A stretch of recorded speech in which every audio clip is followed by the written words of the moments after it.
Beaufort County authorities arrest a suspect in the 1987 killing of Margit Schuler. She was found shot in the laundry room of the Palmetto Apartments near Burton. Deputies say 76-year-old Cortez Lake is charged with murder. He would have been 38 years old at the time of the killing. On the evening of November 1st, 1987, a 12-year-old girl walked outside her apartment in Burton, South Carolina, looking for her mother.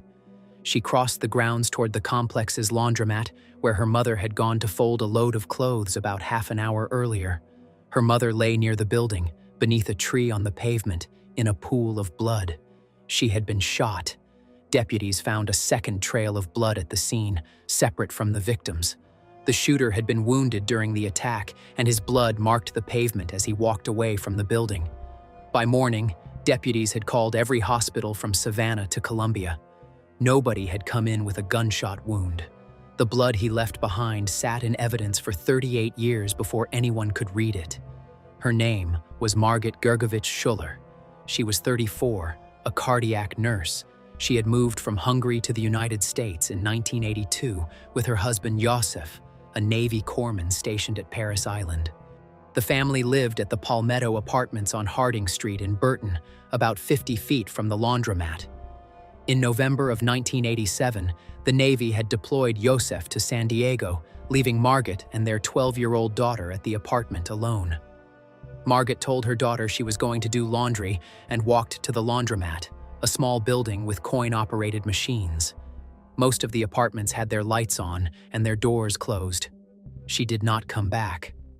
The daughter waited in the apartment, 10 minutes and then 20. When enough time had passed that the wait stopped feeling normal, the girl went outside to find her mother. Deputies from the Beaufort County Sheriff's Office arrived just before 8:45. An autopsy performed the next day at the Medical University of South Carolina determined that Margit had died of severe blood loss from a single gunshot wound. The examiner placed the time of death between 8:15 and 8:45 that evening, and also found that she had been sexually assaulted. Deputies secured the scene and read what was on the ground. Two things told them what had happened. The first was a trail of Margit's blood that ran from inside the laundromat to the base of the tree. Margit had been shot inside the building and had crawled out. The pattern of drops and stains marked her path across the pavement, the distance she had moved before she collapsed. The second trail was the one that mattered. A separate line of blood led away from the laundromat in the opposite direction, toward the far end of the apartment units. Investigator Bob Bromage, a retired major who had spent years on the sheriff's cold case unit, later put the distance at 100 to 200 yards in the direction of Battery Creek Park. Investigators came to believe the bullet that struck Margit had ricocheted off something inside the laundromat and hit the shooter. Whether that was right, whether Margit had cut him during her fight, or whether the firearm had malfunctioned, the trail of his blood gave detectives a biological record. He had bled enough as he walked that his loss had to have been substantial. In the days that followed, deputies called every hospital that could have received him. They reached out to Charleston, Savannah, and Columbia. South Carolina hospitals were required by law to report any gunshot wound treatment to law enforcement, so a walk-in would have flagged. Nobody had come in with a gunshot wound within a 36 to 48-hour window. Wherever the shooter had gone, he had not gone to a hospital.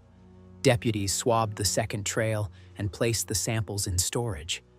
The biological record they had on the man was as much as the science of the time could give them. Forensic DEA analysis existed in research laboratories, but it had not yet reached small sheriff's offices in rural South Carolina.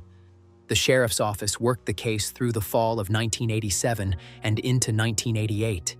In any homicide investigation, detectives look at the spouse first. Josef Schuler was in San Diego at the time, and military travel records and base sign-in logs confirmed his alibi. He was cleared early. With the husband eliminated, detectives turned to the apartment complex. The shooter had left the property on foot, not by vehicle, which meant he was a resident or visiting someone who lived there. Detectives went door to door at the complex and built a list of every man with access, including residents, guests, maintenance workers, and former tenants. They cross-referenced alibis, checked criminal records, and looked for any history of violence or sexual offenses. They also looked at men who had moved out in the days or weeks after November 1st. A sudden departure could mean something. By the end of 1988, the case had stalled. Every lead had been followed, and every name on the list had come back clean enough to release. 2 years after the killing, in 1989, construction workers were excavating a site for a new hotel on Highway 21 near Robert Smalls Parkway. The site was being graded for the foundation. During the work, one of the crew unearthed something from the dirt. It was a pistol, a .22 caliber French-made semi-automatic, buried and forgotten.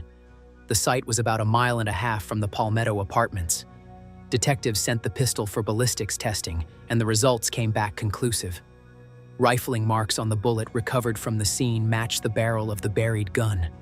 A shell casing the deputies had found on the pavement outside the laundromat in 1987 also matched. The pistol was the weapon used to kill Margit Schuller. The killer had taken the weapon with him when he left the complex, traveled a short distance on Highway 21, and buried it. Whether he did that on the same night or in the days that followed was never determined. Beaufort County sits in the low country, surrounded by rivers, marshes, and tidal creeks. A gun thrown into any of those waterways would have disappeared. Instead, he chose dirt at a construction lot, expecting the site to be built over and the pistol to stay underground permanently. It almost did.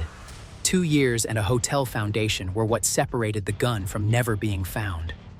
The discovery gave detectives a physical chain. They had the gun that fired the shot and the genetic material of the man who fired it. What they still did not have was a name. The case went cold. As forensic technology advanced, the sheriff's office returned to the second trail. In 2005, a lab analyzed the biological material and developed a full DNA profile of an unknown male.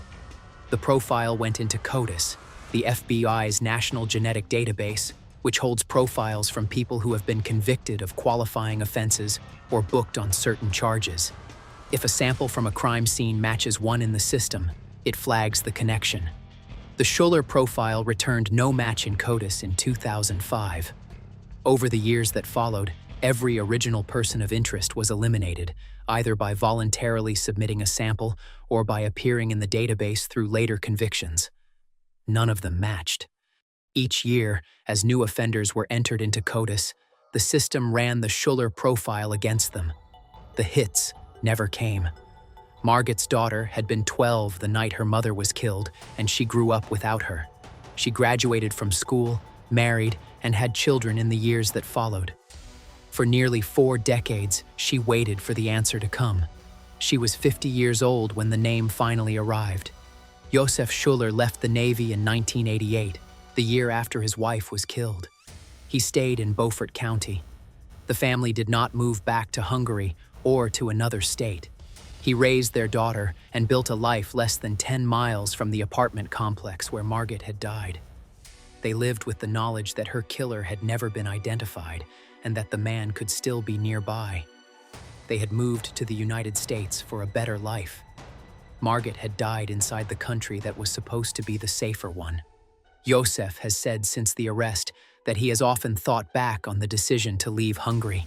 He has said if the family had never moved to the United States, Margit might still be alive. Their grandchildren never met their grandmother. Margit had been 34 when she died, and by the time her killer had a name, she had been dead longer than she had been alive. For 38 years, the case file passed through the sheriff's office. Detectives who had worked the case in 1987 retired and handed it off. Newer detectives picked it up, read the notes, and reached the same dead ends. Sheriff P.J. Tanner had taken office in 1999 and made cold cases a priority for the department. He created a cold case committee of retired law enforcement and civilians, a group that met regularly to pick at unsolved files from any angle it could find. Bromage said the committee had solved 4 cases since it began and reached a partial resolution in another. The Schuller case was among the oldest unsolved killings in Beaufort County. and the committee kept coming back to it year after year. In 2019, the office sent the biological material from the crime scene to Parabon Nanolabs, a forensic laboratory in Virginia that had built its reputation on extracting usable profiles from samples too old or too degraded for traditional analysis. The material was 32 years old. It had been collected from pavement, sealed, and stored for more than 3 decades. Parabon used a process called forensic-grade genome sequencing to develop a full genetic profile from the sample. The lab then searched public genealogical databases for partial matches, looking for relatives of the unknown contributor. Traditional databases like CODIS search for exact matches among known offenders. Genetic genealogy works the other way, searching for relatives, cousins, aunts, uncles, anyone who has uploaded their own genetic data to a public database and who shares enough markers to indicate a familial link. Those partial matches are the starting point. From there, genealogists build a family tree and work backward until a single person fits. The lab also generated composite sketches of the suspect through phenotype prediction, a technique that estimates physical characteristics like eye color, hair color, and facial structure from genetic data. The result was not a photograph. It was a pair of computer-generated approximations, one showing the man at age 25 and one at age 55. For the first time in 32 years, investigators had a face to compare to the profile, even if it was only an estimate. The sheriff's office released those sketches publicly in September of 2019, asking anyone who recognized the face to call in. Local news outlets ran the images, and they were posted to public databases used to track unidentified suspects. The tips that came back over the weeks that followed did not lead to a name. The genealogy results went to a volunteer on the cold case committee. The volunteer was not a detective or a lab technician. He was a civilian who had signed on to help the department with unsolved cases and who had the patience to spend months tracing family trees. The volunteer did that work. He started from the list of partial DNA matches Parabon had returned and built outward from there, tracing lines of descent and marriage across generations, matching names to dates to locations, and cross-referencing census records and public documents. Some branches led to dead ends. Others led to people who had never lived in South Carolina. He checked state records, pulled birth certificates, and confirmed death dates. The work took countless hours, per the sheriff's office. The volunteer kept returning to the Schuller family tree week after week until the branches converged at one person. He cross-checked dates, military records, and addresses against what the case file already contained, and the match held. By the time he had a name to give to the sheriff's office, he had checked enough of the lineage to be confident in the conclusion. He passed the name to Bromage. His identity was not released publicly, in keeping with the department's practice for civilian volunteers. In the spring of 2025, Bromage and Detective Drayson went to his house. The man was 76 years old, retired, and had been living quietly in Beaufort County his whole adult life. When the detectives tried to ask him about the killing on Harding Street, he refused to answer their questions and would not provide a sample.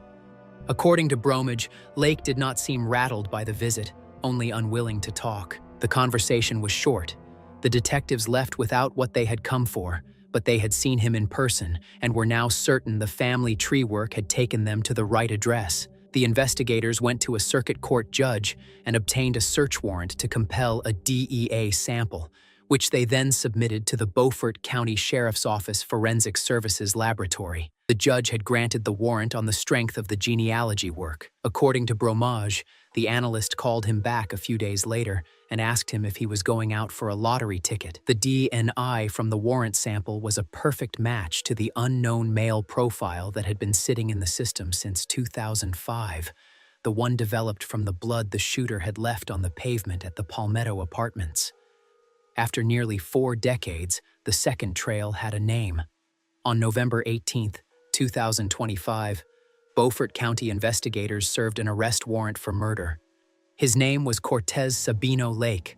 Lake was 76 years old. In November of 1987, he had been roughly 38, 4 years older than Margaret. He was originally from Illinois, and he had enlisted in the United States Navy, which stationed him at Parris Island.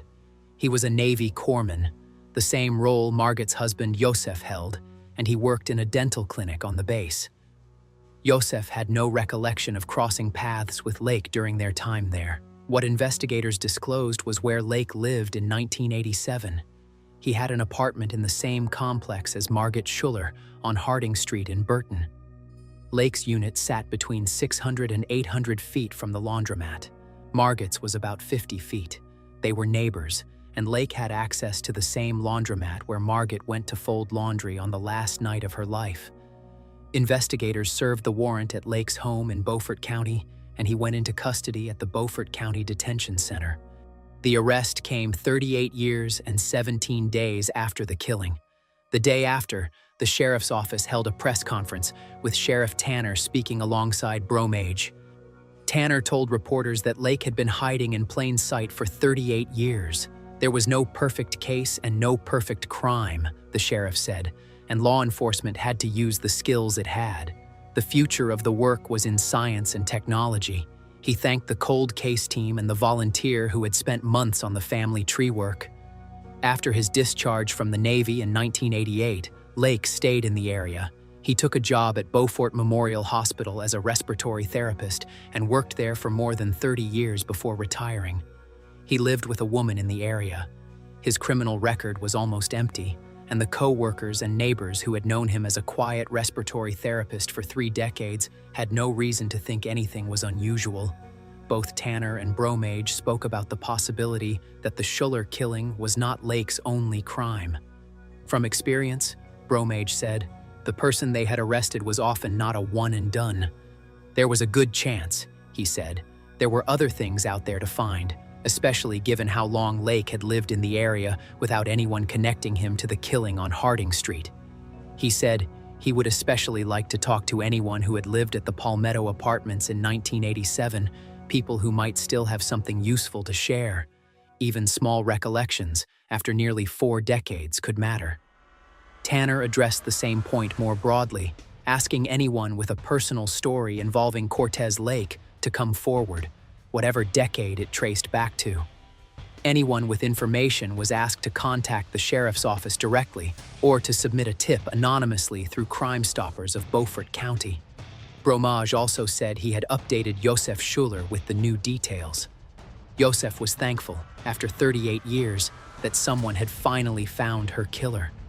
The killing had devastated his life and his daughters, Bromage told reporters, and the family had been carrying the impact for decades. On December 3, 2025, Lake's attorney filed a motion asking the court to reconsider his bond. On December 12th, a circuit court judge named Robert J. Bonds granted that request and set bond at $100,000. Lake's family and a local bonding company posted the amount that same evening, just after 5 in the afternoon. He walked out of the Beaufort County Detention Center the same night.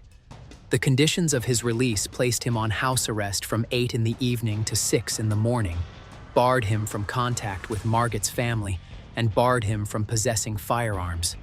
During the day, he was free to move about the county. On January 29, 2026, a Beaufort County grand jury indicted him on murder charges.